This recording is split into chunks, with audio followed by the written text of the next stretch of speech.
thanks for tuning into Power Athlete Radio. Sleep. It's a beautiful thing where recovery occurs and dreams are made. Literally. We all know how amazing we feel after a good night's sleep, but what are the creeping implications of years of mediocre sleep? Cheri Mah works with professional athletes whose livelihood depends on recovery, but with so many external variables like demanding travel schedules, time zone changes, and injuries, how does she ensure that these phenoms are truly optimizing their sleep? Hear how she's created a priority system that will enable even the common man to steadily increase their quality of sleep. And for my shift-working peeps out there, don't worry, Ma gives you tools to create the perfect winding down routine. Not only has Cheri's expertise predicted season win and loss trends, but it's also been instrumental in the individual successes of numerous pro performers. This is episode 207. Power Athlete Nation. Oh, Tex, come on. Pump it up a little bit more. Let's get a little more energy in this one. I'm not the energy guy. Oh, I know. You are the even keel. So when we say, hey, Power Athlete Radio, welcome to another episode of the premier podcast in strength and conditioning. We've been practicing. Yeah, we have. So very excited. I first spoke with our guest maybe May 2016 when I stepped into one of her presentations at the CSCCA conference. Ever since then, she's been all over the globe talking to people, teaching, and researching. So I'm very excited to be able to connect with her today. So our guest here is Cheri Mah. She's a researcher at the University of California, San Francisco, at the Human Performance Center. So I know I won't do your work justice, Cheri. Go ahead and introduce yourself to our listeners, what you've been kind of your goal, your mission with all of your research, and then how you hope to really change the face of performance. Sure. Well, thanks for having me on today. So really the focus of my research is looking at how sleep impacts performance in elite athletes and diving into not just what happens when we get inadequate rest, but I've been most fascinated with how we can improve sleep and improve recovery to ultimately impact positively performance in elite athletes. And so you started researching at Stanford, and if I recall correctly, you were learning and working on circadian rhythms. When did the shift happen for sports performance versus just sleep? Sure. I started at Stanford, about 14 years ago, curious Stanford undergrad, and that's when I was doing education and some sleep research. And then it was really during my master's and then kind of the postgraduate years that I started focusing on sleep in elite athletes because we had access to phenomenal athletes at Stanford. And it was one of the first studies that I was really involved in early on that by chance had some Stanford swimmers in it. And they, came into the lab one day and said, hey, Cheri, we know you're looking at cognitive performance. I just want to let you know I set a couple personal records in my last swim meet. And that's sort of when the light bulb went off in my head that, hey, we might see particular benefits in elite athletes if we focus on this population. So that's really what sort of led me down this path of starting to focus on cognitive performance, on-field performance, and now at UCSF physiology and so the biomechanics of these different domains that ultimately are all going to contribute to athlete performance. So sleep seems pretty intuitive, right? We get more, we perform better. So, what do you mean the age-old, I'll get enough sleep when I die is kind of dead? No, that's your motto. You know what? When I was younger, and I'm sure Cheri can chime in on this, as a obviously soon-to-be doctor and a young undergrad in a competitive place. When I was in college, I'm sure maybe one or two of you listening to this, Berkeley, Stanford, competitive places. Not only playing sports, trying to take a full class load and trying to graduate in time. I mean, sleep was like just constantly got cut shorter and shorter, and it wasn't until I think I got a little bit older into my, couple years in the NFL that I started realizing I needed to sleep because in my 20s, I mean, I could probably go on like 1 or 2 hours and be fine. And now as a, dad of 3 and over, at 40, you give me 2 hours of sleep and I'm screwed for like a week.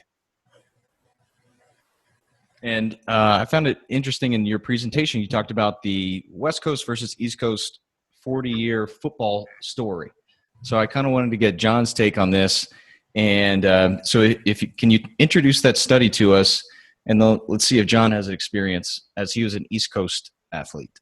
Sure. So this was a study that was sort of an extension of the first one. So if you've heard of the Monday Night Football study, basically I looked at 25 seasons from 1970 to 1995 and demonstrated that there's a significant advantage to the West Coast teams because of the body clock. So regardless of whether you're playing the East Coast or the West Coast, when you have the night matchups between East Coast and West Coast teams over those 25 seasons, if you simply bet on the West Coast team, it'd beat the Vegas point spread about 68% of the time.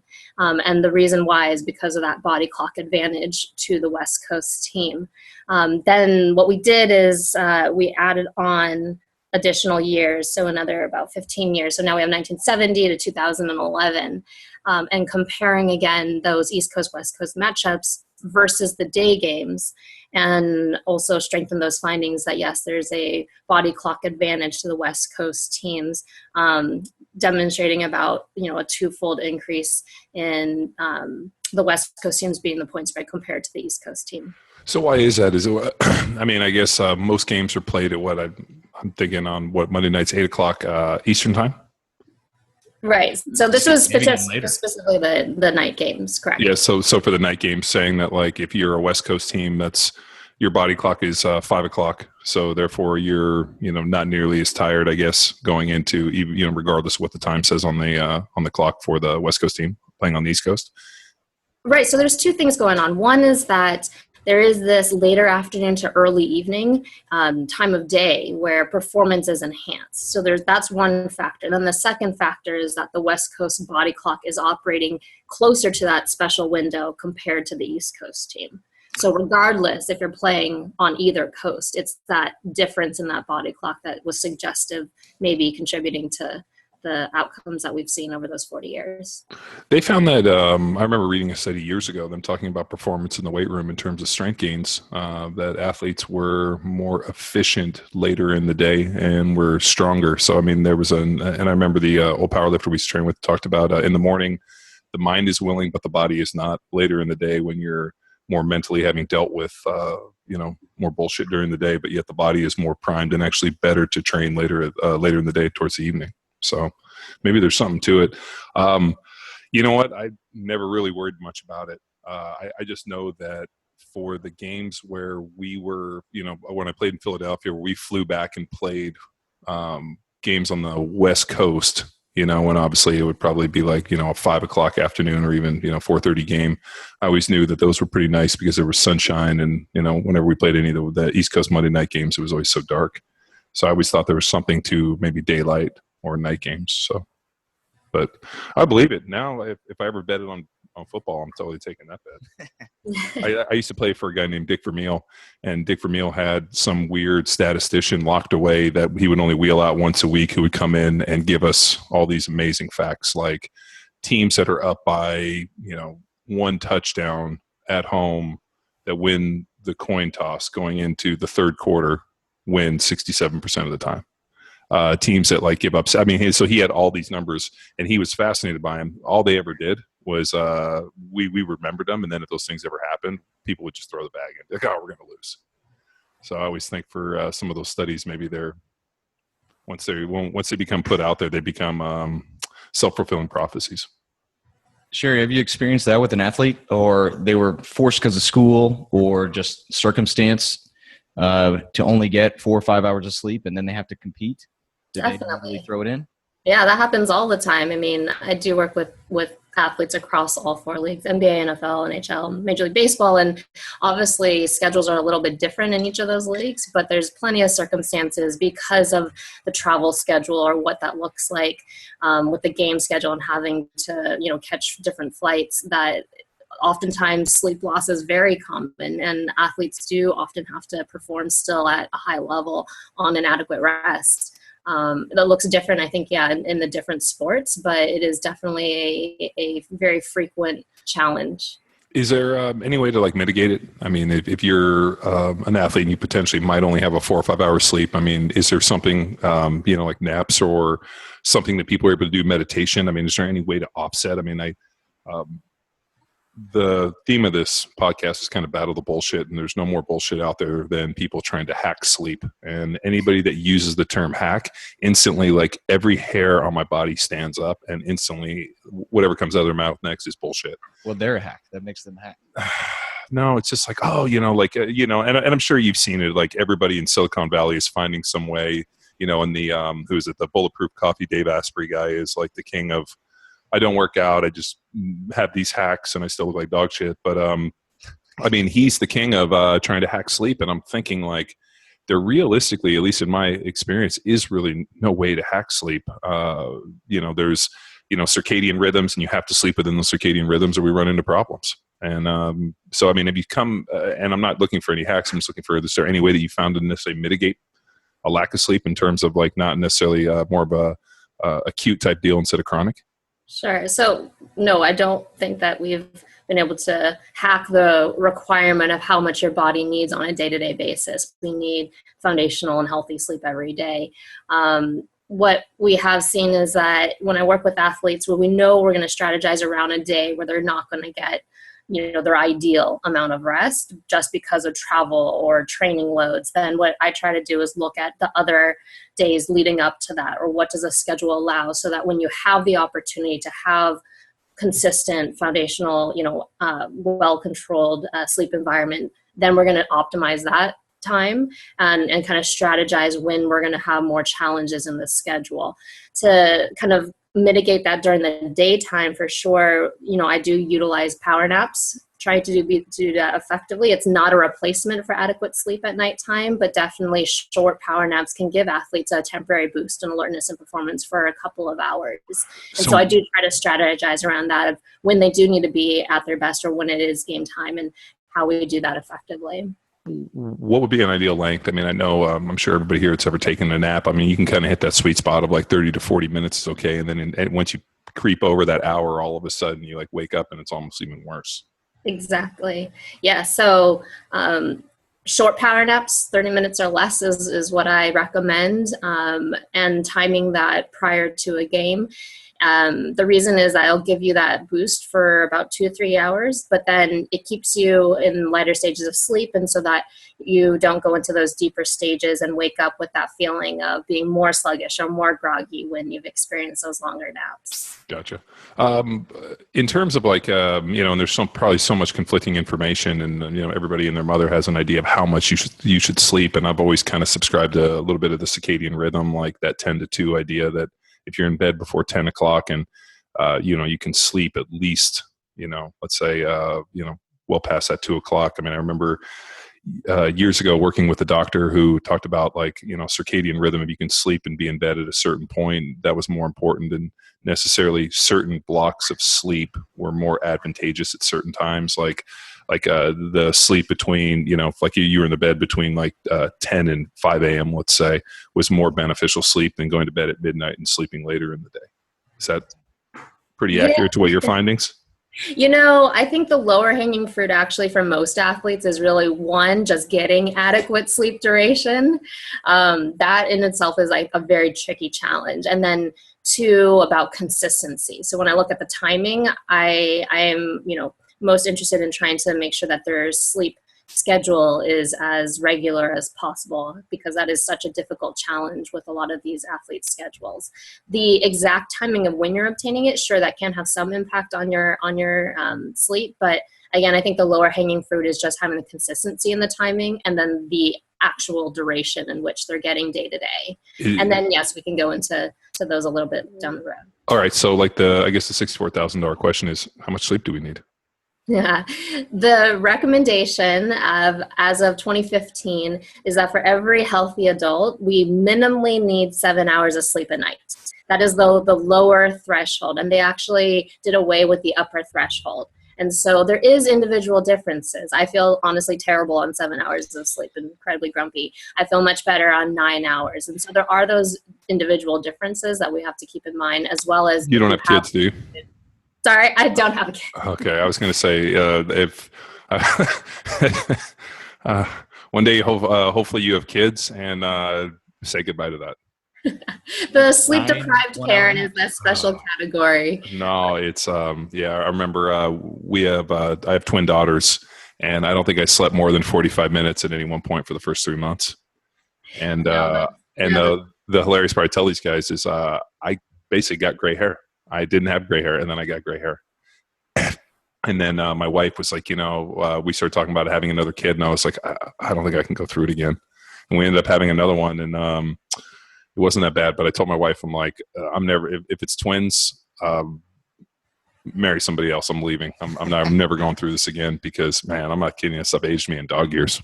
I know the sleep deprived parent is a special category. You get really good at mastering the power nap and a couple other strategies in there for sure. Well, but yes, you still minimally need those 7 hours. And if you're talking about then the need for like these elite athletes, the expert opinion is that we are recommending between more the 8 to 10 hours on a day-to-day basis. So I always had this interesting idea, and maybe you can give me some shed some light on this. And whenever I have gone in and not only talked about performance, people always ask me about sleep, and I've done this for not only professional teams and college teams and high school athletes, but also the military.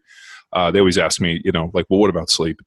And I always kind of pose the question back to them, like, you think from like an evolutionary standpoint, here's this state that we go into where, obviously we're, I guess you could say, catatonic in a way, like our bodies are, we're not aware of what the surrounding is going on around us. And so it's a pretty indefensible position. I'm thinking to myself from an evolutionary standpoint, here's this position where we're, think about, thousands of years ago or, millions of years ago, where everything out there was trying to eat us or was bigger than us and, more better equipped. And here's this situation that we go into a completely indefensible situation and we have to shut down for almost, let's say, a third of the day. And then if you look at it from that point, if it's, because there's other animals that, if you look at like giraffes or some of the other animals out there that don't really sleep that much. And so you think the indefensible nature of it, like the implications of that in terms of evolutionary standpoint are so high that here's this position to put us in such a vulnerable state, but yet it's so fundamental to us. And so whenever I posted people like that, they were always like, okay, so sleep's important. I'm like, yeah, think about it.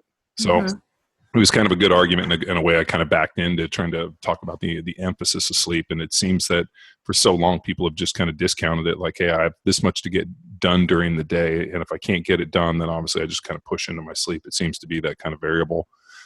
Is there something, and I know you mentioned it working with athletes, the idea of a sleep bank where you know that an athlete might have a lower amount of sleep in the future. So then you tend to kind of build up a little bit and almost look like, I'm going to try to put a little positive out on this and get in black, and then you can kind of take it on the backside. Sure. So yeah, our life gets busy, our schedules get incredibly packed, and then sleep is, as you mentioned, one of the first things that we sacrifice and we overlook, right? It is incredibly common. In terms of a sleeping, so you build up a sleep debt when you don't get adequate sleep every night, right? So we call that an accumulated sleep debt. And we do think that you can pay back that sleep debt, at least acutely. But it does require sleeping more than what you're typically getting to start to pay that back. Now, your question about can you bank sleep kind of going into a surplus, I think that's still to be fully, elucidated. But we do recognize that getting additional sleep prior to a situation when you're going to be getting inadequate rest, that can still be beneficial. So there's been a couple of studies that have looked at that in a short-term getting this extra sleep prior to. And that's something that I'm actually looking at too right now, is short-term, what I'm calling sleep loading prior to an event, or seeing if there are those benefits by getting additional rest opportunities, even temporarily. You looking for volunteers? There, I have two right here. Doc Parsley told me there was a study, I think it was somewhere in some like northern country like Sweden, where they were locking people in I want to say like bomb shelters, and they were trying to figure out like how sleep deprived people were, and I think they were locking them there for 12 hours. And the people that went in were like sleeping that full solid 12 hours, and about like 3-4 weeks later, all of a sudden they started sleeping less, and they ended up working, I think, to a rate right around 7 hours, which was the ideal amount. I'm sure you know the study. And yeah, there's some very early studies in the cave studies in which you're really trying to what we call sleep extend and give these additional rest opportunities to see how much can you actually pay back, and then how much are you really getting that is your individual need every night. And so you do see that change over, yes, a couple of weeks. is there factors for wake up? And this is something that I'm sure everybody here has had a situation where, let's say you're in bed by 10 and you historically wake up at 5 o'clock, and then something wakes you up at like 2 or 2:30, or something happens, and all of a sudden, you can't go back to sleep. And I always think, is there, what would be the most advantageous to wake up? I mean, alarm clock, my wife has this, little alarm clock that basically emits light.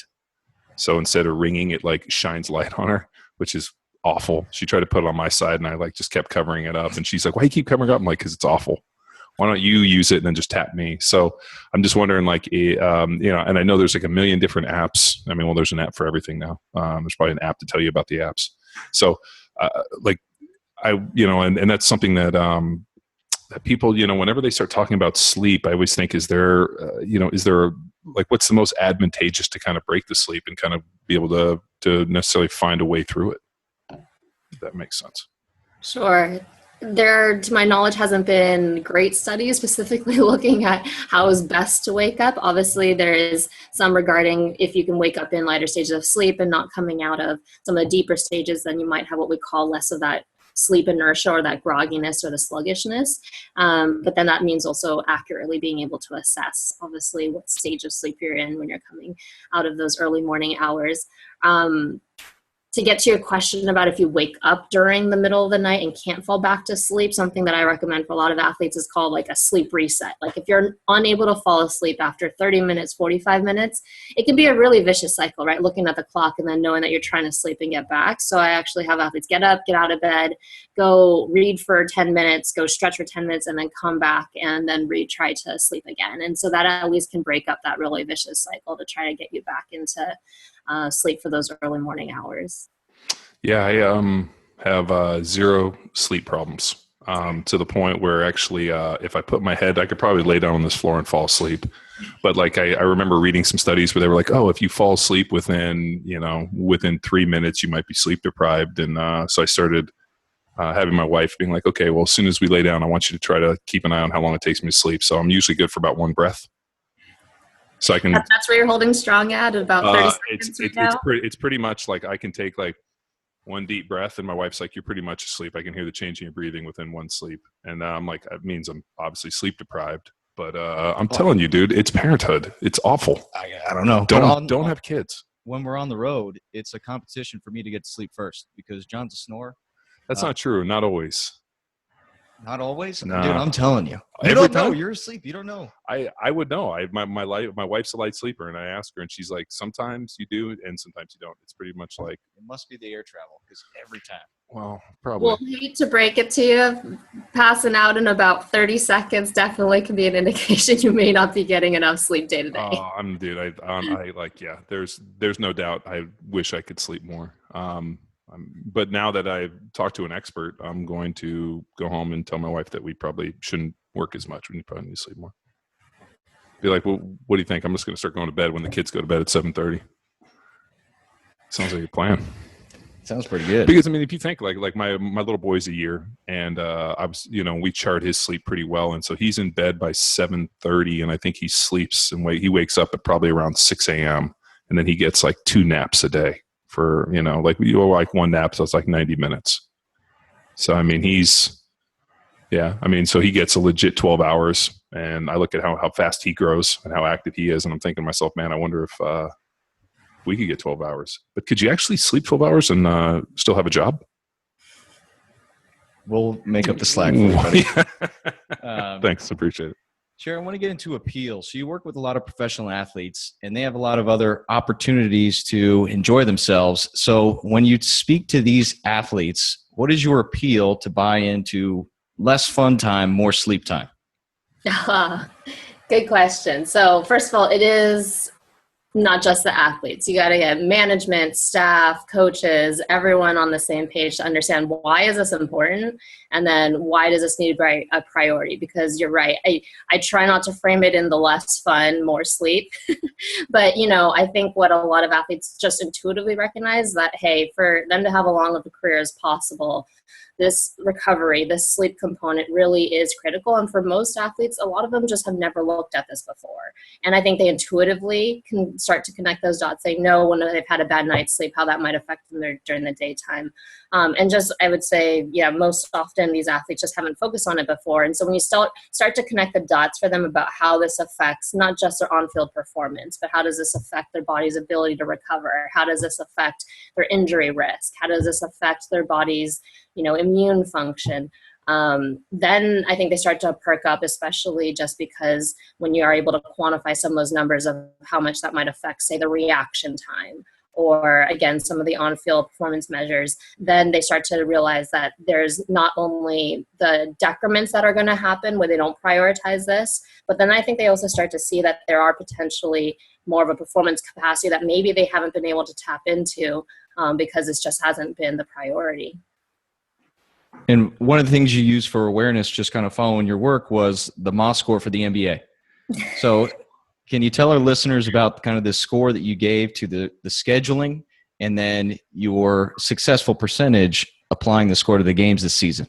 Sure. So this was an exciting and fun project in collaboration with ESPN this year, in which we looked at the NBA schedule and were predicting when tired teams would lose based on strictly the schedule for the season, including game density, time zone changes, potential loss of sleep, and this is not factoring in strength of team. And so October, before the season started, we made these predictions, and I looked at the schedule on basically a 12-point scale, and there's about 8 different factors that I incorporated into this. And so then we picked out and predicted that there's 42 games that we were calling schedule alert games.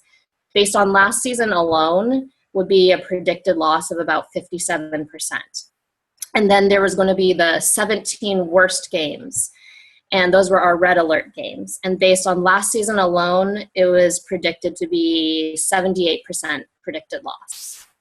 All right, so now you want to know how we did, now that the season basically is coming to a close? All right, yes. So those worst of the worst 17 red alert games, predicted loss again was supposed to be 78%. We finished out at 76%. So 13 of the 17 games were losses, again, regardless of strength of team. And then of those 42 overall schedule alert games, again, predicted was supposed to be 57%. We finished out with 69%. So that's 29 out of 42 games were losses. And so Vegas is calling, basically. Bookies are calling you. Yeah. Yeah, like this is crazy. The gamblers have kept me apprised of how we've done during the season. That was not the intention of it. We really wanted to bring awareness to the kind of, how the schedule is in terms of potentially impacting games. We wanted to bring awareness to the importance of rest, sleep science, about time zone and travel. And we hope that this kind of brought that to the forefront of what this might mean over a season. So it was a very fun project, and we'll hopefully do it again next year if you're interested in following along. Was one of the factors the Kardashian effect? Because James Harden, I'm a Rockets fan, James Harden broke up with one of the Kardashians, and now he's an MVP candidate. I imagine he lost some sleep just in that relationship. Oh, wait, so he broke up with a Kardashian and then his life went on to be better? Yeah. I thought that anybody that dealt with the Kardashians ends up like, what's his name? Lamar Odom. He ended up in a, cocaine-fueled binge in Reno, Nevada with hookers? Something like that. So it sounds like probably a Sunday at the Kardashian house. Yeah. All right, moving on. So, and then, sure, you spoke at South by Southwest. Well, damn, we should. Or we just call it South by since we're locals now. But so, and you spoke on Moneyball 2.0. So I couldn't find any clips or anything like that, but could you kind of give us a preview of what your lecture and presentation was about? Was it about this kind of sleep score and effect? Oh, it was a fun panel. Tom Havstra and Marcus Elliott from P3. We had a panel just on wearables and sort of just an overall kind of diving into sports science and where that's kind of going across the leagues, not just the NBA, and what that kind of means in the future. We didn't touch too much on the scoring, but that's obviously one thing that has been a fun collaboration for the season. So it was a great event. Got to talk about where we see sports science evolving within the different leagues, what wearables are being approved or not approved across the different leagues, and kind of the differences between them. So what's the future? Is everyone going to wear kind of a wristband that gives us red, green, yellow days? You know what? Like, I kind of disagree with some of that stuff because, like we talked earlier, it adds a layer of stress. I know that when I was trying to track my sleep with like a phone and a watch, and all of a sudden, if I wasn't getting restful sleep or I wasn't getting enough, that actually stressed me out even more. The one thing that I actually have found though that helped sleep more than anything is Dr. Tom gave me a CPAP. And I think it was called Breathe Right or something, but it's a pretty quiet sleep CPAP, and my sleep is 100 times better with it than without it. And so I think for some people, like a CPAP or something like that, like a sleep aid, but I think sometimes charting the sleep, and the other one too, as a young NFL player, the last thing I wanted my team to know was how little I was sleeping, because I was out causing trouble as much as I can. So I know that they were like wanting to start track guys' sleep and start kind of monitoring to them, and dudes were like, no way, because then you're going to see that I'm at the club or at the bar till like 2 a.m. every night. So, I mean, but it's becoming, it's such a multi-million-dollar business that now they're trying to control every aspect of it. But the one which is kind of interesting, and I don't know if you have the research to necessarily go one way or other. I'm sure you might have some feelings about it.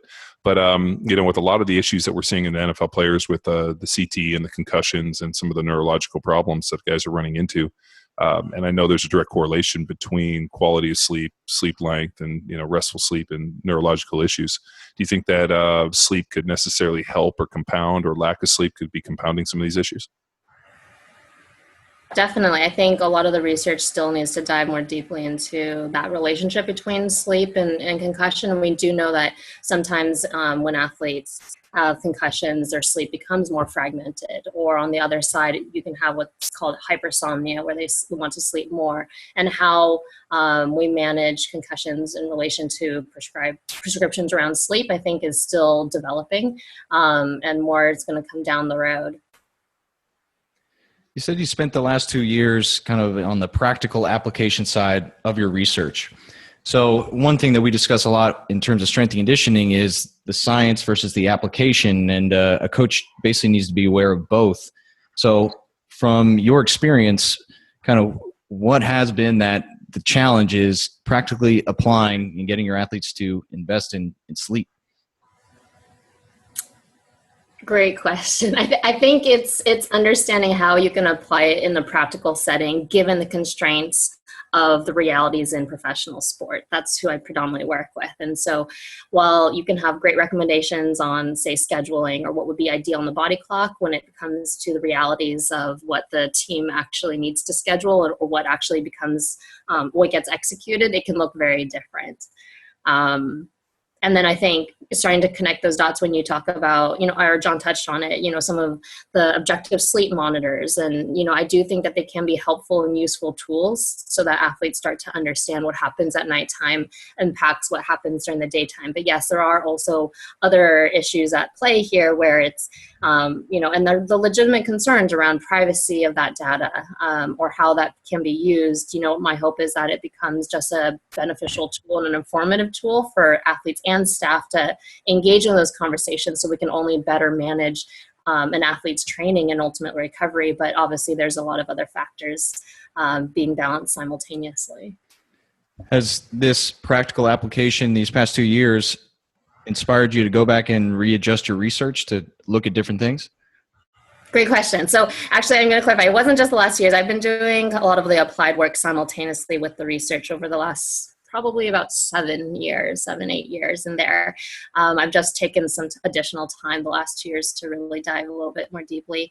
I actually think it's all in one the same. Working with elite athletes, that helps me, make observations and understand the compelling questions that I will then go to the laboratory and try to design a well-controlled study to get at that question, so that then when we go back, we can have good clinical recommendations for our athletes. So I actually see this as one continuous loop, that it is really being involved day to day with athletes that informs what I'm going to do on the research side. And then that's going to then help me be able to figure out what's practical and what we can adjust and improve in terms of their day-to-day training.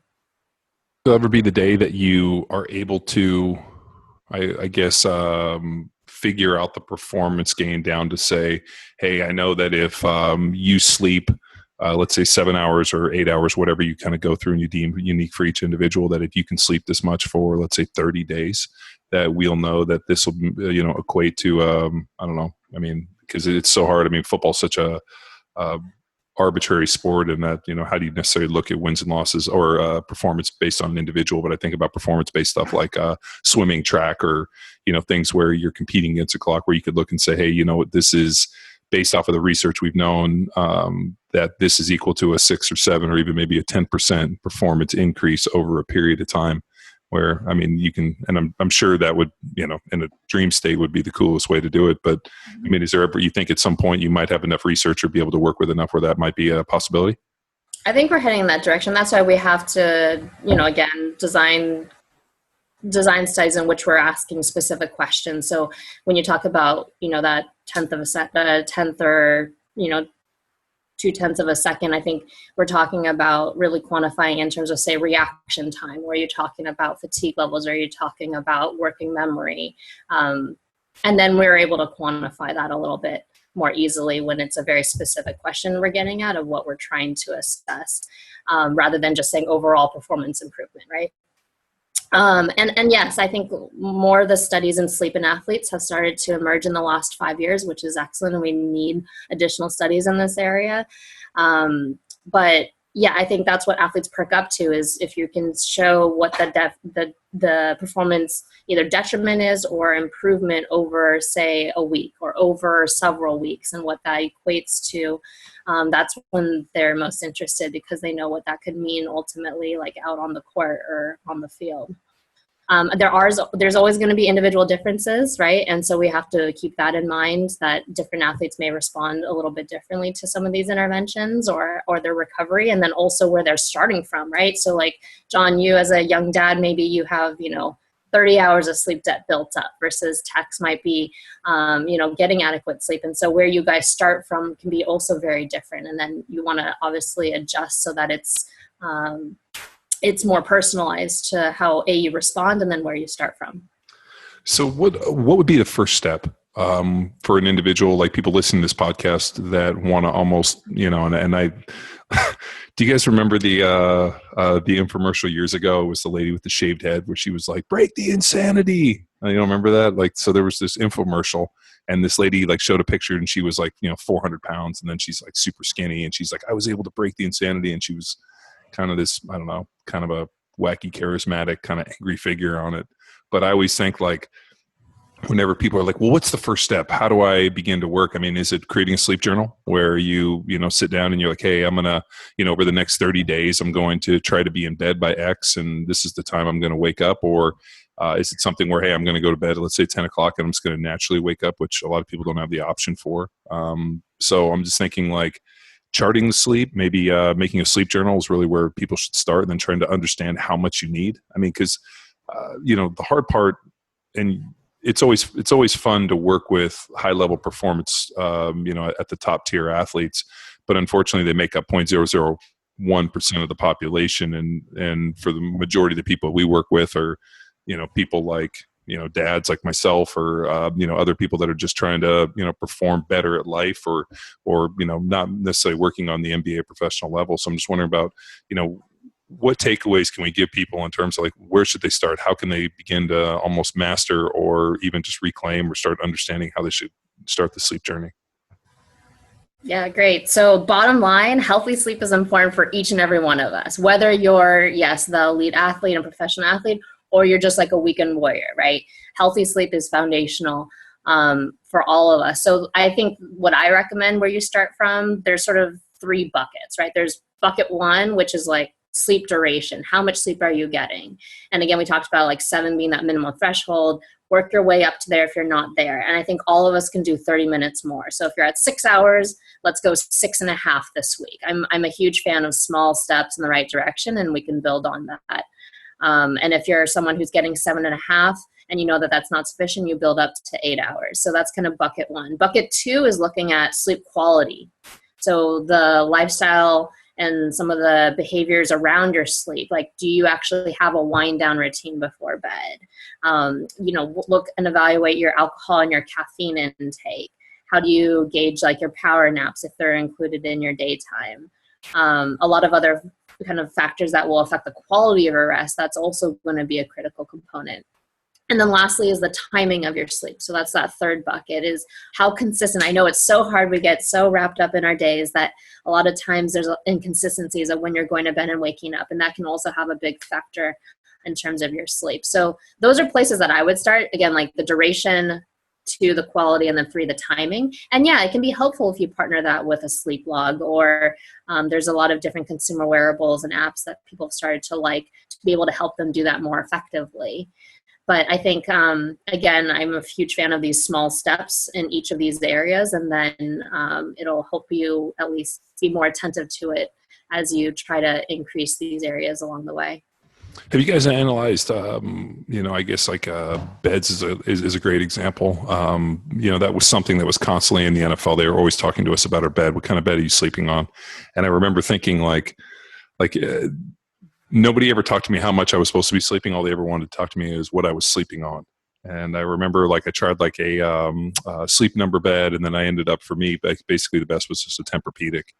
And I just found that was like by far the best sleep I've ever had. That, and I'm thinking we stayed at a hotel in New York that had a pretty amazing bed. So, but is it something where obviously everybody, there's a million different beds. Everybody's going to be different. But I mean, is it something with your athletes where you've looked, taken it down to say, what kind of bed are you sleeping on? I mean, obviously the sleep wouldn't be as restful on a, paper thin mattress in the dorms at Stanford, opposed from, a really nice thick, 16-inch Tempur-Pedic bed. Right. I haven't done research specific on mattresses and their sleep surfaces in athletes, but it is something that I always bring up in conversation because, as you mentioned, yes, that can make a difference, especially with these athletes too who are traveling a lot and not always on their home and regular sleep surface. That can also impact their sleep on the road too. So I do bring that up. Individual differences, like you said, for sure. I think about, just if there's any past injury to the athlete too, and trying to make sure that that's not aggravated when they are sleeping at nighttime. They should be comfortable, and they should be obviously not waking up with like aches or pains based on their sleep service. Because you're right, you sleep on this thing for about a third of your life, 8 hours during the night, hopefully, and so it is important that they're comfortable on their sleep surface. I don't even know how to phrase this necessarily, but if for people listening, I mean, is it something where it's as simple to the people that sleep more, and I know you guys have changed the recommendations, people that sleep 7 hours or more, I mean, opposed to people that sleep 7 hours or less consistently, we talked about the performance benefits, but what about just basic health benefits?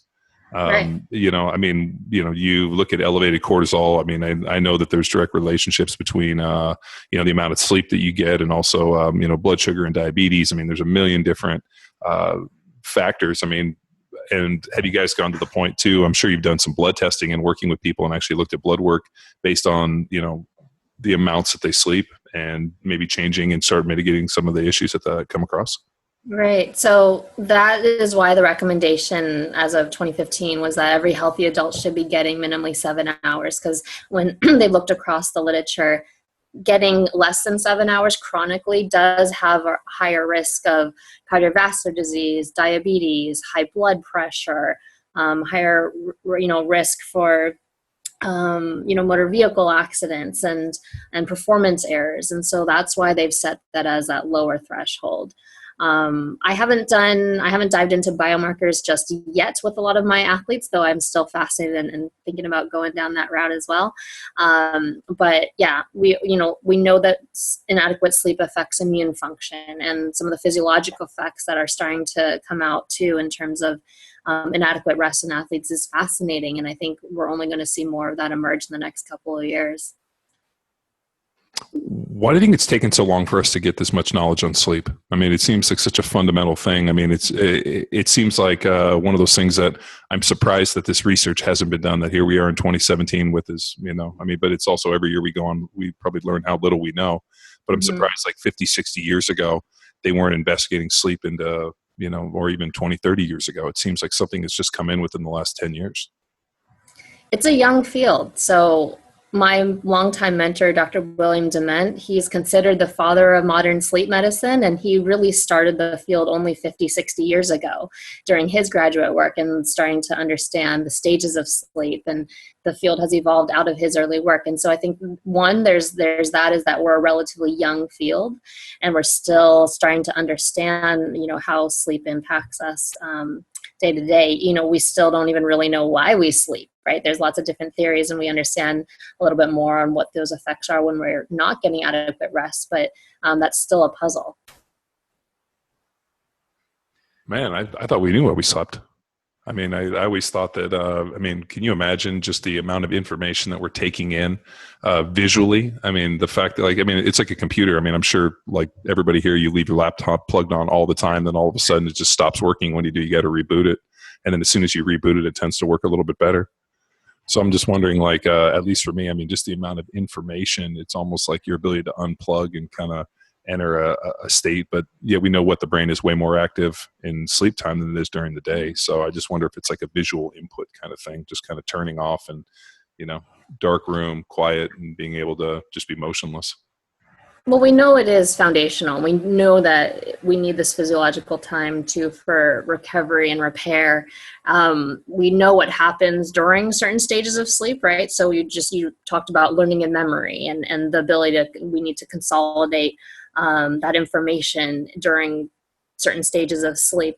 We do know that those are critical, but we're talking big picture, why we sleep and why is it structured the way it is and why is it for this duration? I think those are still very fascinating questions. Well, what kind of research do you need to answer these questions? I mean, is it biomarkers? Is it performance? I mean, I just kind of wonder if you had an unlimited budget and the ability to do whatever you wanted, do you think you could crack all these codes? You could figure out exactly, like down to the point where there was genetic testing for people, and you could say, hey, you know what, for your genetic type and some of the biomarkers that we've looked at, you need X, and you need to be in sleep in this situation. I'm kind of surprised at this point that, you think about everybody's so, interested. There's so much research within the daylight and within our kind of waking hours that here's this process that we have. And I'm always just go back to that evolutionary idea that, here's our indefensible state of us just, and I kind of imagine some, Neanderthal caveman, early Homo sapien hiding in a cave and trying to roll a rock in so some animal doesn't come in to eat him in his sleep, to rest. And, it's such a fundamental aspect that I'm just always, whenever you hear people argue about, you don't need that, you're like, man, that's so crazy. So it's kind of me. John, you sound like a budding sleep scientist in the making. I became really interested in sleep when I had kids, and I saw the effects of not sleeping day after day. And it was like, when I played in the NFL and I was young and single, like we would go out and I wouldn't sleep. And then all of a sudden I looked at it like a sleep bank. I'd be like, oh, if I go to bed late or we're out, you know what, I'm just going to sleep a ton the next couple of days and try to make up for it. And so I was always into this kind of trying to, create a balance, kind of like if I'm going to drive my car 100 miles, I'm going to go put in, 125 gallons of gas, gas to go for 125 miles. And I was always looking at it like filling up a gas tank. And then when we had the twins, and I didn't sleep and there was no option to sleep. And I remember as I was driving, having these almost like out of body moments where, I was, you kind of look around and you felt like you were in a video game. And I felt like that for 3 months. And, it just really kind of dawned on me for the first time in my life that like how important sleep is. And then the other one is I get my blood work done twice a year by Tom Incledon, who's our doc out in Arizona, and my blood work was dramatically different during that period. I remember I went and I got blood work done, and he was like, dude, what's going on? And I and he knew we had the kids, and I kind of told him, and he's like, oh yeah, this totally makes sense. And I'm like, what the fuck do you mean this makes sense?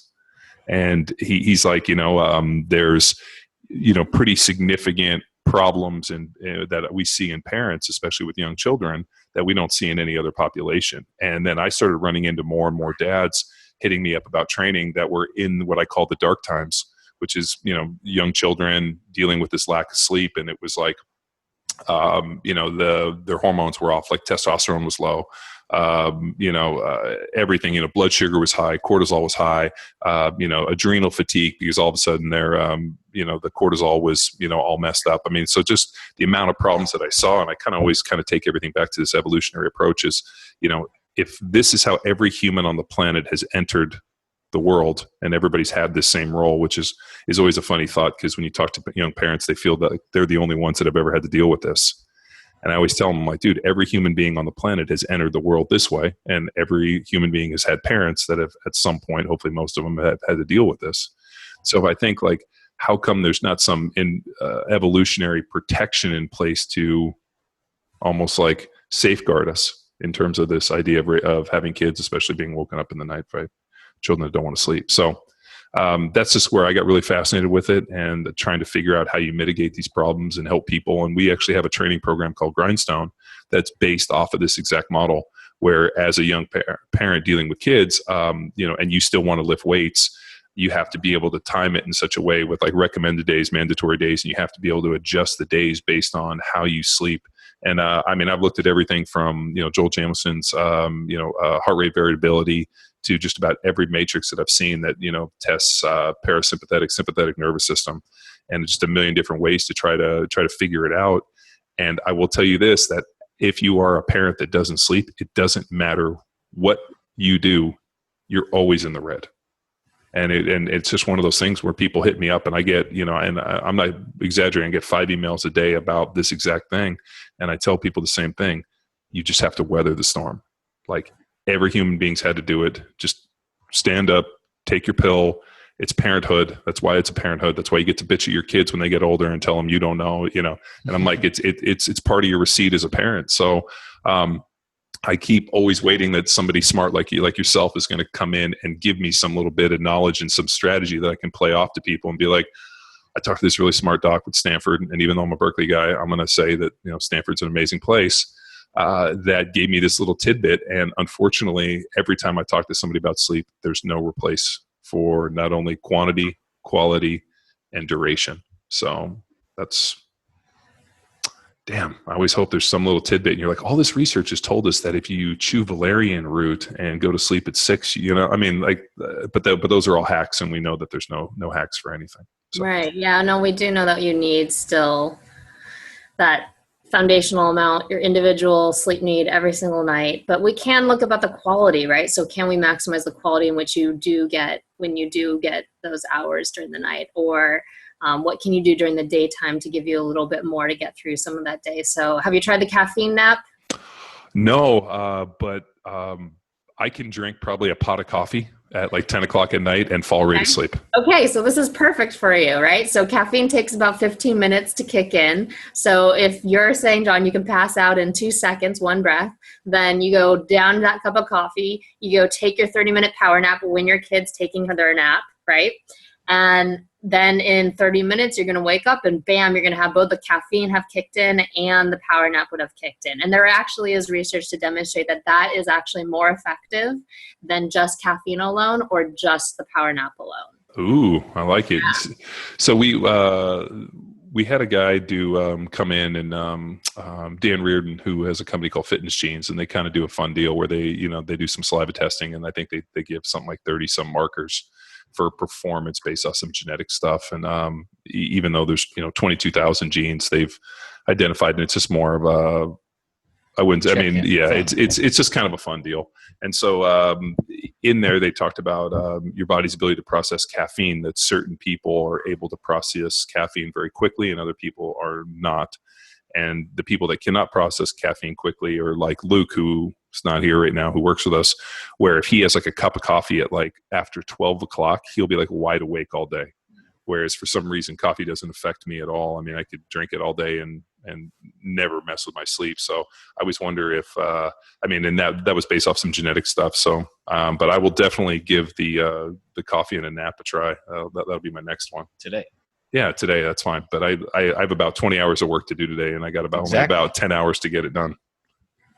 So 30 minutes. Well, and we have a hell of a problem in that, we moved from Newport Beach out here to Texas, and the house that we ended up moving into, they told us had really good internet. It doesn't. So we have this like dish thing that is like AOL in India in 1989 kind of internet is what I put it at. So I have to go to different coffee shops or come here to Luke until Time Warner sees fit to dig us a fiber line.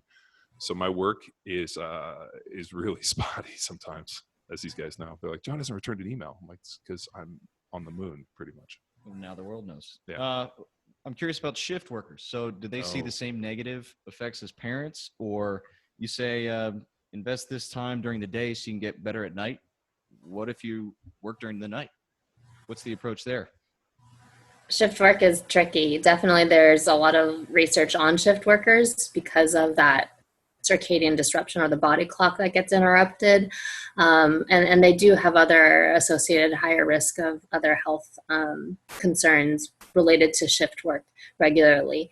In some ways, some of the athletes that I work with seem to have almost a shift work-like schedule, right? So we're hitting into Major League Baseball season right now, right? And you see that these athletes often obviously are playing these night games, having to stay up late, and then have a shifted schedule as well. And so sometimes I think about how their schedule almost reflects some of these other schedules that we see more commonly in, physicians or other workers that have these atypical schedules that aren't our typical 9 to 5. And it is difficult for them to often sleep when it's not, dark outside, and trying to maximize the quality of their rest when they do have those opportunities. It's definitely a challenge.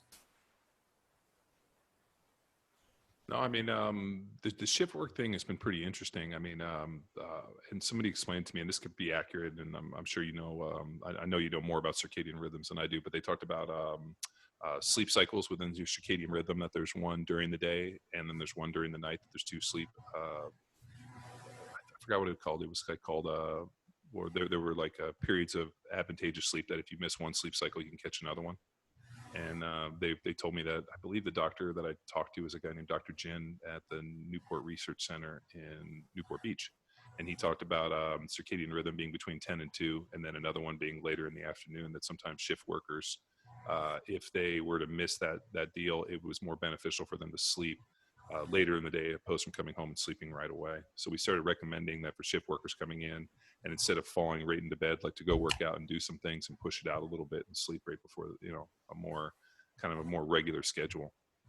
Yeah, I think what he might be referring to is you have natural peaks and troughs in your day, in your circadian rhythm. So naturally you'd be more awake in the morning. And then if you've ever noticed in the afternoon, you start to dip down and it's easier to take a nap. That's just a natural dip in your circadian rhythms. And then in the evening time, it comes up higher. So less about the sleep cycle, but I think this natural ebb and flow on your body's typical day-to-day rhythm that will make it easier for someone like a shift worker to be able to take a nap at an appropriate time, or sleep when they're naturally more inclined to. So we do a lot of travel. So East Coast, West Coast, international. In terms of, I guess, staying on point, because we're basically rock stars. We got to be informed when we need to. What do you suggest for circadian rhythm? So if I'm traveling from Central Time, do I maintain that Central Time zone? If I'm going East Coast, West Coast, or even international? All your questions. Now the question back to you is, it'll depend on how long you're going to be at this new time zone, right? So rule of thumb is... Dude, every time we're talking about sleep, seriously, I keep yawning, you fuckers. Talking about sleep keeps making me tired. John, you got to do the caffeine power nap, the caffeine nap. If you guys could see this, I'm probably going to get up and go brew a pot of coffee. If this was at home, I would already have hit my espresso machine and tried to go lap. But I'm not kidding you. Let's talk about sleep. I keep yawning, and I'm like, dude, this is embarrassing. Okay, go on. I'm sorry. All right. So rule of thumb, right, is that for every time zone that you cross, it does take about 1 day for your body to readjust. So if you're going to go West Coast to East Coast, 3 time zones, it will take your body approximately 3 days to adjust. So really the strategy is, do you change your time zone, or do you change your body clock, or do you stay on your home time zone? And that really can depend on how long you're going to be in the new time zone. And really what I try to encourage athletes to do is not just get on a plane, get to the new time zone and try to adjust when you get there, because sometimes that might be too late. For example, like in the NFL, right? If you're only arriving a day and a half, you're going to be playing likely jet lagged. But what can you do prior to getting on that flight? What are you doing on the flight, and then what are you doing when you get off that flight? And those strategies can be a little bit different when you're going east, where you're trying to get that body clock earlier, versus when you're coming west, and you're trying to get that body clock a little bit later. So you can use things to your advantage, like sunlight exposure, because that is one of the biggest stimulus to try and shift your clock, or avoiding it depending on which travel direction. And I'm sure you've also experienced too, going east is always harder on your body than it does seem to be when you're coming back westward, right? Mm-hmm. And we got Oktoberfest in September, so just taking as many notes as we can to be on. Yeah, you know what though? I mean, it seems like the duration. I mean, realistically, like when you fly into Germany, I mean, dude, that's almost opposite for our normal, sleep times. I know when I was on the West Coast, it was even worse. But it seems like, for 2 days, you can kind of power through it. And then all of a sudden, it's like that third day, you just get like ninja blow darted where you're like, oh, God. And it's always that third day that we go. Yeah, so. I know. It's terrible. Like the first 2 days, we feel pretty good. And then the third day just what gets you. So. All right, maybe we need to get a sleep plan and a circadian rhythm plan for you guys when you're heading over to Oktoberfest. How about that? Yeah, can you explain circadian rhythms? I mean, it's like whenever I talk to people, it's usually easier to kind of show a graph, but can you kind of go through like just a basic, like rudimentary explanation of circadian rhythms and how they kind of the ebb and flow of it? Right. So, I mean, let's go back to what we talked about earlier, where there's your circadian rhythms is natural ebb and flow during the day. You have these peaks in alertness, and then you have these troughs in alertness as well during the daytime. And that has, this almost 24-hour cyclical undulation essentially during the daytime. And so then that is how it can also affect like your ability to take a power nap in the afternoon, because it's easier when that's dipping down in your alertness than say right in the morning time where it's going to be higher. And then that is kind of contrasted against your sleep drive, which kind of builds up through the whole day, so that as every day goes or every hour goes by, it's building up your desire or your body's drive to sleep. So that's at the highest point. And these are these two processes that are happening simultaneously that kind of control our sleep and our wake. Well, what drives the circadian rhythm? Is it sunlight? So the sunlight entrains what we call part of our brain, the suprachiasmatic nuclei, that helps control our body clock or our circadian rhythms. And our clock is a little bit longer than 24 hours every day. So we need that sunlight every day to kind of lock our body clocks onto this time zone and for this 24-hour period. So, I mean, obviously, if I'm on the West Coast and, post from somebody on the East Coast, we're going to have a different circadian rhythm of time based off of, I guess you could say, the sun coming up and the sun setting.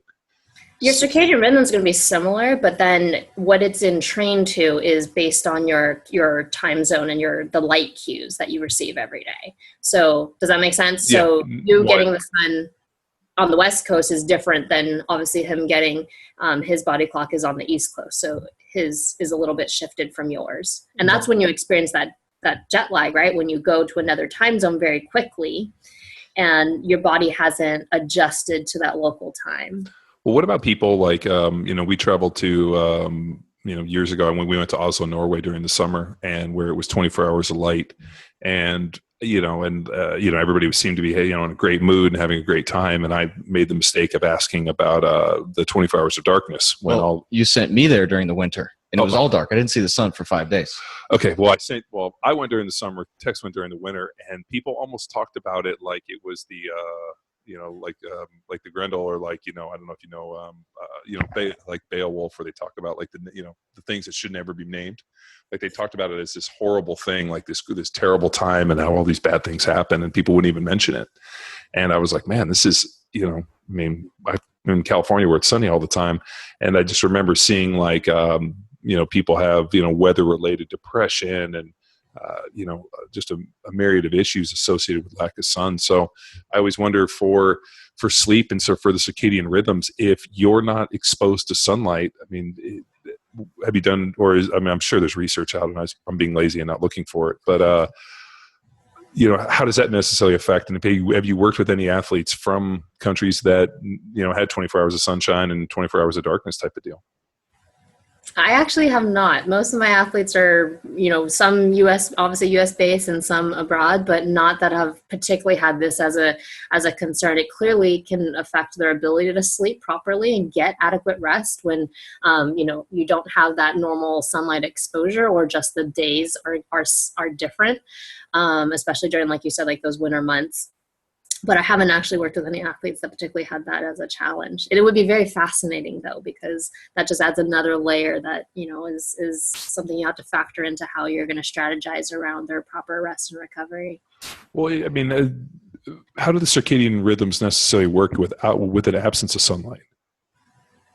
So you're still going to have your endogenous circadian rhythm, right? Where you're going to have this ebb and flow during the day, and then that drive that is going to regulate that. But then when you don't have that sunlight, your clocks can start to free run. So if you go into a dark cave, and they've done these studies many years ago, I don't think IRB would approve of them now, but when you're completely in dark, and then your body clock starts to what's called free run and starts to elongate, because our clocks are a little bit longer than 24 hours. That's why it is important, whether you realize it or not, that you do have that sunlight exposure every day, so our body clocks get locked on to our 24 hours here. Back at the presentation, you introduced kind of some of your success stories. So just kind of the biggest changes for some of the athletes. I don't know if you want to name names or kind of give props to them, but what are some of your professional success stories that you want to share with our crew? Are you asking about one in particular, or just the NBA MVP? That's all. All right. So yes, being out here in the Bay Area, I have had the privilege to work with the Golden State Warriors, and Andre Iguodala is someone who's talked publicly about his sleep story, so I can share that with you, and how much that he felt did that make a difference in terms of not only the long season, but also, yes, during the championship run.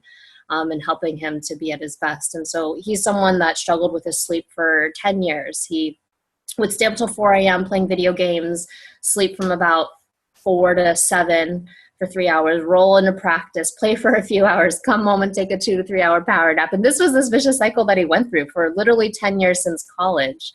And he got to the Warriors about 3 years ago and said, enough's enough. I know that I want to have as long of a career as possible. I know sleep and recovery is an important component of that, and I haven't done that well. So what can we do to make some changes? And so I was introduced to him, and we started to make adjustments to how he, one, approached his sleep, so what that framework looked like. Two, some of the lifestyle behavior modifications around his sleep. We cut down his naps. We looked at his physiological need every day and how much sleep he should be obtaining. And we kind of restructured the timing of his rest too. A big part of that process, yes, was sleep extending him during that season. And so when he was getting that 5 to 6 hours, gradually going up to 7 to 8. And yes, I have shared, some of the stats that have been out there as we did that process. And, his free throws went up 9%, his points per minute went up 29%, his threes increased twofold. And so, he, don't get me wrong, he performed at a very high level for those 10 years prior. But what was so fascinating to me is just how much more we were able to tap into on his performance capacity by when he truly had a foundational amount of rest and recovery every day. And that's really the fun part too, is seeing him excel even more so than he's done in the past. And so, he shared that sleep was a game changer, and how much that impacted him during that long season. So much so that if you've caught it, the first picture he tweeted out actually after coming home with the finals MVP is him fast asleep on the plane, power napping away. Proof's in the pudding. No, it's crazy. I mean, but I also think too, in terms of reducing margin of error. I mean, it's not just it's just not the sleep. You think about all of a sudden now he's, like, is it a 1-to-1? Like you said, he's, instead of staying up playing late video games or going out or doing other things, he's putting more emphasis on sleep, which allows him to be more well rested. So then, therefore, like his practice and what he's doing in terms of his preparation is so much higher. So, I mean, people always look at it like this 1-to-1, but we know nothing exists in a vacuum. So it's really the idea that here he is taking a more strategic approach to sleep, but what else is he taking a strategic approach to? I mean, I'm sure at that point he's like, well, let's look at diet, let's look at sleep, let's look at recovery, let's look at all these other things. And so, unfortunately, people don't necessarily just change one thing. So, and I'm sure for you as a researcher and somebody who is trying to, pinpoint these things. I mean, you want everything to exist in a vacuum where you're like, let's just change one variable. But for a lot of professional athletes, they're looking to change multiple variables, which I'm sure makes it even more and more complicated to assess. But hey, I mean, if he started sleeping more and worked with you and became the MVP, then you know what, it was all you. She's like, no, this is just a small piece of the puzzle. She's like, I got this jersey signed in the back. I got this ring. So yeah, I'm pretty good. No, but it is a really neat success story. And I think, John, what you're getting at too is exactly why we have to have well-designed studies in the laboratory. We do try to control a lot of these other variables. So we're not changing around things like nutrition or some of these other factors that, yes, may happen obviously in the real world. And then we can also have those well-designed studies so that we can see what those performance outcomes may mean on reaction time, or is it about their visual processing, or is it about their cognitive processing, or how does that affect on-field performance? And then we can hopefully integrate that at this elite level to make the best recommendations that we can. Yeah, we run into that constantly where, with different training programs, and I always run this stuff like we're like, actually trying to do research and, put out training programs and have people subscribe to them. And then we get all the matrix and information, whether or not, they're sprinting, running, whatever it looks like. And, you'll see somebody like, oh, I had a 30-pound PR in something. And, and then you ask them like, okay, well, what else have you changed? Was it just the training program? It's like, oh, now all of a sudden I'm training in a better place, or I have actually somebody coach me on technique, or I've been sleeping, or then you have somebody think, oh, this program isn't working for me. But like, anything significant happen in your life? Yeah, I got divorced, or, and you're like, okay, it's probably not the training program as much as it's major life changes. So I always think that's a challenge with research, is looking at other independent variables that will necessarily impact your, your study or what you're necessarily trying to get out. So what's next? I'm sure you got, something big on the horizon. I mean, like you said, you're going to hopefully, receive your doctorate here, and you said the next couple months. Yep. So what's on the horizon? What's next? Good question. To be determined. You're like, I have no idea. I'm just doing the sleep thing. Exactly. Yeah. We have a lot of it. We have a couple interesting studies that we'll get out there pretty soon. I just wrapped up a large study with Major League Baseball players looking at a short sleep intervention during spring training. So that was very fascinating, and hopefully can share some of that down the road.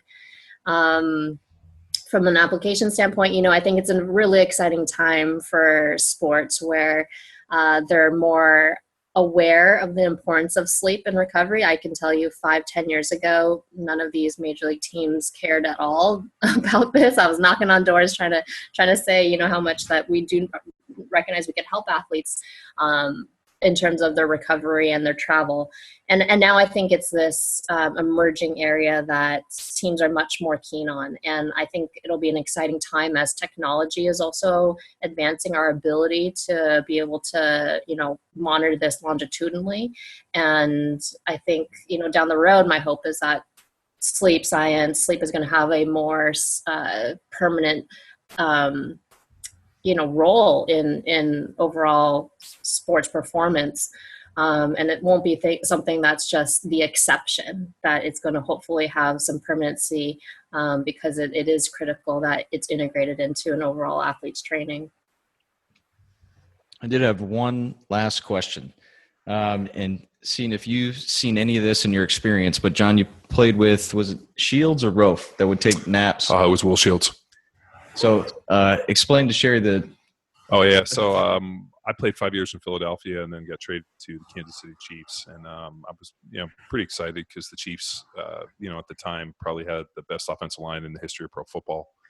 Had a guy named Will Shields who I played with, who was played 14 years. I think never missed a game in those 14 years. Had like something like 290 some crazy consecutive starts, and I'd always been like I guess you could say like what I call like getting my mind right, where I'd come in, I'd put on some headphones, I had some preset. I had worked with a guy named Kevin Elko, who was a sports psychologist, and some guys early in my Eagles career, and we assessed that like for certain people that music is very powerful in terms of an emotional deal and for connection. And so as talking with them, I drew great parallels between emotion and music, and they were like, let's find a song and kind of a ritual for you that you can kind of put into effect that allows you to get into what they called, a performance-based zone. So I had this whole little kind of, almost like a ritual that I would do where I would, come in, I'd put the headphones on and like, kind of, start kind of doing some meditation and visualization on not only technique, but some things, and something I developed over the years. And I would tend to get, pretty wound up. And I always had this idea that, things are always calmest right before the storm, right? And the storm's about to happen. And I look over, and the very first game I got to the Kansas City Chiefs, I'm in this situation, and I can see like my foot's tapping, and I'm starting to get wound up. And I look over, and Will Shields is laying on his back, snoring, sound asleep. And I'm like, completely fucked me up. And I'm like, this motherfucker's sleeping. And I'm like, no, he's got to be fucking with people. Like, he's got to be messing. And sure enough, all of a sudden they like knocked on the door. Let's go. And everybody up at the front, we're going out. And somebody went over and tapped him and said, hey, Will, we're getting ready to go out. And he kind of like got up and kind of shook his head and said, okay, let's go out. And he put on his helmet. We went running out there, and he proceeded to lay an ass whooping for the next 3 hours on this dude. Completely threw me out of my loop. I was like, this is unbelievable. And, I remember being like, what's up with the sleeping? And he's like, I just was kind of a little bit tired. I needed to get a little bit more sleep, and, just tend to relax a little bit. It's just, so just another day at work. And I'm like, this fucking dude, I'm over here like, trying not to chew glass and put my head through a wall. And this guy's sound asleep. And I realized like that level of confidence and ability, and the ability to stay calm under stress and fire. I mean, he was, that's why he was one of the, first ballot Hall of Fame, and considered probably the best to ever do his job in the NFL. And I was very fortunate to play next to him for a long time. So I got to see a little bit of that.